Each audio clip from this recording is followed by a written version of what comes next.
Aqui nessa outra imagem nós podemos ver as reações adversas a medicamentos em números, já que é uma consequência de alto impacto, é importante que nós possamos conhecer quais são os números dessas reações adversas.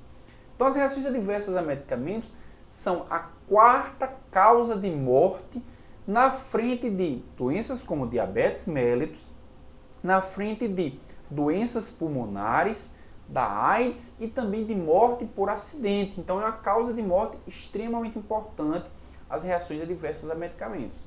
E o custo é extremamente alto também, à frente de doenças como diabetes e doenças cardiovasculares.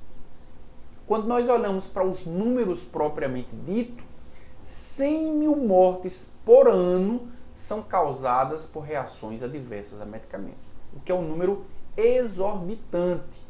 Cerca de 350 mil pacientes com reações adversas, eles são pacientes de asilos. Então, nós já podemos verificar uma população extremamente susceptível. Nós podemos calcular os custos com reações adversas em 136 bilhões de dólares por ano. E 2 milhões de reações adversas, elas são consideradas graves. Isso também tomando por base um ano. 20% das lesões e das mortes em hospitais, elas não têm uma outra causa senão as reações adversas a medicamentos. E as reações adversas a medicamentos, elas produzem 2 vezes mais um tempo de internação, 2 vezes mais o custo de internação e 2 vezes mais a mortalidade em pacientes internados em hospitais.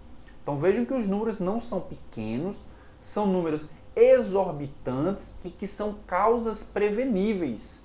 São causas na qual, se tomarmos os cuidados e tivermos o conhecimento necessário, podemos prevenir uma reação adversa a medicamento. Agora entramos no tema de alterações funcionais no idoso. O que é que faz com que o idoso seja uma população mais susceptível às reações adversas ou ao uso de fármacos? Inicialmente falaremos sobre as alterações gerais.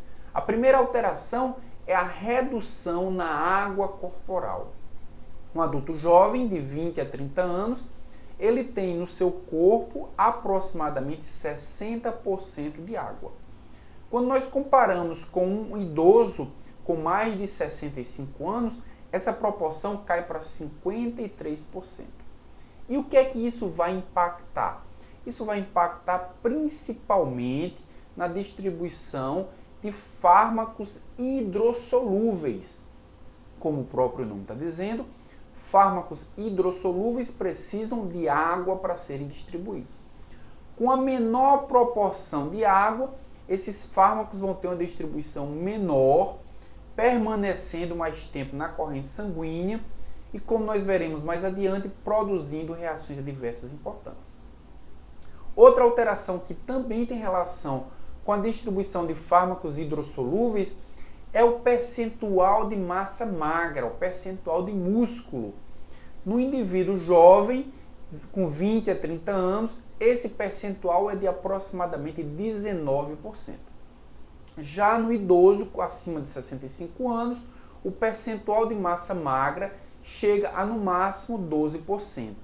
Isso faz com que as drogas hidrossolúveis, que dependem da água e dependem da massa magra, elas sejam mal distribuídas, permanecendo mais tempo ou em concentrações maiores na corrente sanguínea. Outro parâmetro que vai variar no paciente idoso é o percentual de gordura.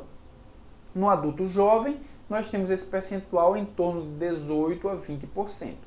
Já no paciente idoso, esse percentual aumenta para 36 a 38%. E qual é a consequência desse aumento na massa lipídica, da massa adiposa? A principal consequência é que os fármacos lipossolúveis, eles serão distribuídos mais facilmente para esse tecido gorduroso, eles permanecerão armazenados nesses adipócitos, produzindo um efeito muito mais prolongado, como nós veremos adiante. E um quarto parâmetro também que é alterado em decorrência do envelhecimento é a concentração de albumina. Então, o paciente adulto jovem tem uma concentração de albumina de aproximadamente 4,7 gramas por litro, e com o envelhecimento, essa concentração de albumina ela é reduzida para 3,8 gramas por litro. E qual a consequência disso? É que a albumina é uma das principais proteínas responsáveis pela distribuição de fármacos. Com a sua redução proporcional em decorrência do envelhecimento, nós temos um carreador em concentrações menores para transportar o fármaco. Ou seja, o percentual de fármaco livre na corrente sanguínea, que é farmacologicamente ativo, vai aumentar, aumentando assim os seus efeitos farmacológicos intrínsecos, como nós veremos adiante. E quais são as alterações funcionais específicas no paciente idoso? Eu dividi aqui em 3 tecidos importantes que vão sofrer alterações funcionais específicas. O tecido hepático, que vai apresentar uma redução da função hepática. Essa redução da função hepática é em função da redução do fluxo sanguíneo que chega ao fígado. Também há uma perda de tecido hepático e um declínio da capacidade regenerativa do fígado. Então, o tecido hepático tem uma diminuição do número de hepatócitos e isso vai repercutir diretamente no metabolismo e na biotransformação de diversos fármacos. Nós também temos uma alteração, uma redução na atividade enzimática hepática. Então, alguns fármacos que são metabolizados pelo fígado têm uma redução na sua biotransformação e isso vai também repercutir principalmente nas interações medicamentosas quando o paciente faz uso de outros fármacos que têm a capacidade de inibir ou de induzir essas enzimas hepáticas. Outro tecido que também sofre alteração no idoso é o tecido cardiovascular. Nós podemos observar um envelhecimento cardiovascular. E esse envelhecimento cardiovascular, ele resulta da diminuição do número de receptores beta. Então, os receptores beta do sistema cardíaco, eles apresentam uma redução no número desses receptores, consequentemente, fármacos que vão ou estimular, ou bloquear, ou inibir a ação desses receptores, terão a sua ação prejudicada em função da redução do número desses receptores. Nós também teremos uma diminuição da afinidade de receptores do tipo beta 1, que são específicos do coração. Não apenas o número de receptores diminui, como também a afinidade desses receptores. Também teremos uma redução da resposta beta 2 adrenérgica, mas a atividade alfa-adrenérgica ela permanece inalterada. Então, nós podemos observar que as principais alterações do ponto de vista específico do tecido cardiovascular resultam na redução do sistema adrenérgico, redução da atividade adrenérgica. Já no sistema renal, nós temos uma redução da função renal, o que resulta em uma diminuição da eliminação de fármacos. Os fármacos são biotransformados no fígado. Essa biotransformação resulta em moléculas mais hidrossolúveis e que serão eliminadas principalmente pelo rim. Com a redução da função renal, nós temos uma redução da eliminação desses fármacos. E o que é que produz essa redução da função renal? Diminuição do fluxo plasmático renal, também diminuição do número de glomérulos e diminuição da função tubular. Todas essas reduções, todos esses aspectos reduzem a função renal e produzem uma diminuição da eliminação do fármaco, fazendo com que o fármaco permaneça por mais tempo circulando na corrente sanguínea. Aqui nós podemos ver as alterações farmacológicas em idosos apenas do ponto de vista farmacocinético. Então nós temos a absorção, ela é alterada porque há uma redução da acidez gástrica. Então o estômago produz menos ácido, em alguns casos os pacientes apresentam acloridria, ou seja, uma redução quase que completa do ácido clorídrico. isso vai impactar diretamente na proporção de formas ionizadas ou de formas moleculares que têm níveis de absorção completamente diferentes, e nós veremos isso mais adiante nessa aula. Uma outra alteração que vai impactar na absorção é o retardo do esvaziamento gástrico. Então o estômago ele vai reduzir a velocidade com que o fármaco vai passar para o intestino, e os fármacos que são absorvidos principalmente a nível intestinal terão a sua absorção reduzida em função desse retardo do esvaziamento gástrico. Também vai haver uma redução da perfusão do trato gastrointestinal, e como nós sabemos, a quantidade de sangue que chega até o intestino, ela impacta diretamente na quantidade de fármaco que chega na corrente sanguínea. E isso é o que a gente chama de biodisponibilidade. E também redução da superfície de absorção intestinal. O intestino ele apresenta uma estrutura anatômica que é apropriada para a absorção de fármacos.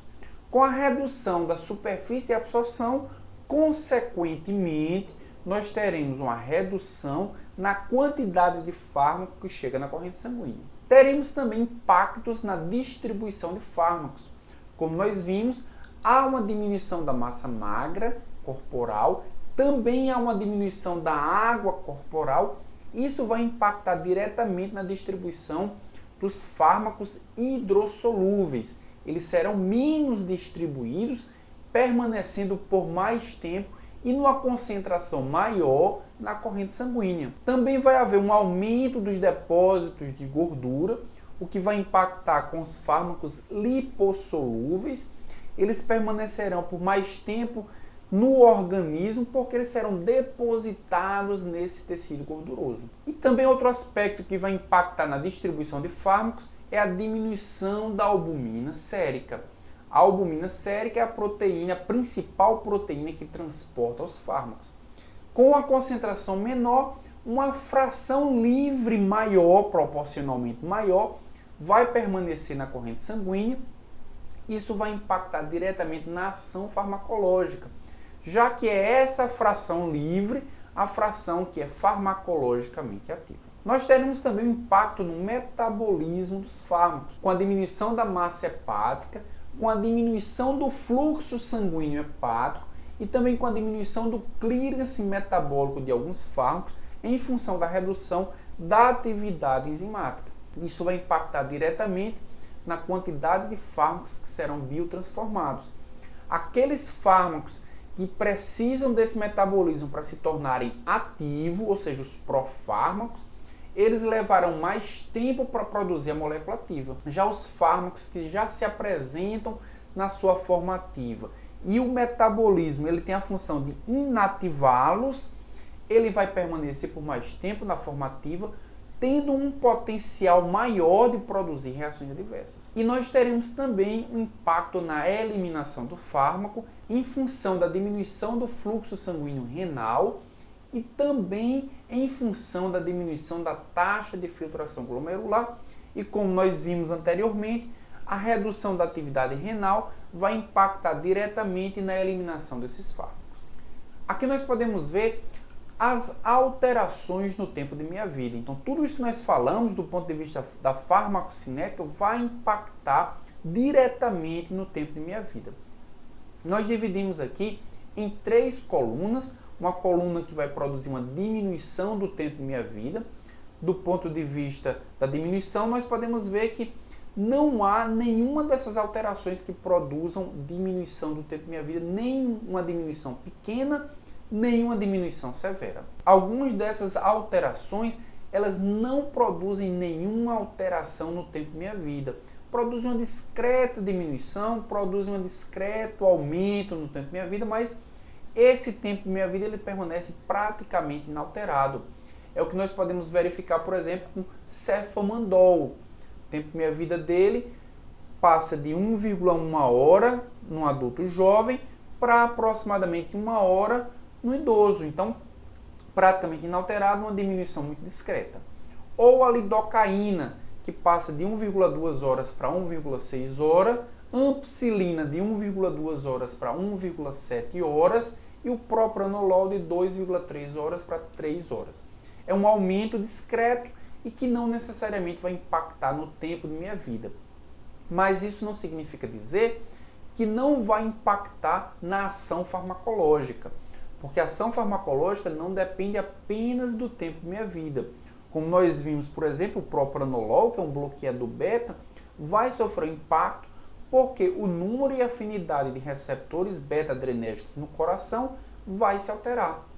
Então não é apenas o tempo de minha vida que vai impactar na sua ação, vai impactar na sua ação também a farmacodinâmica. Nós podemos observar na terceira coluna os fármacos que vão ter um tempo de minha vida aumentado. E esse é a grande maioria. Esse aumento ele pode ser pequeno ou esse aumento ele pode ser severo.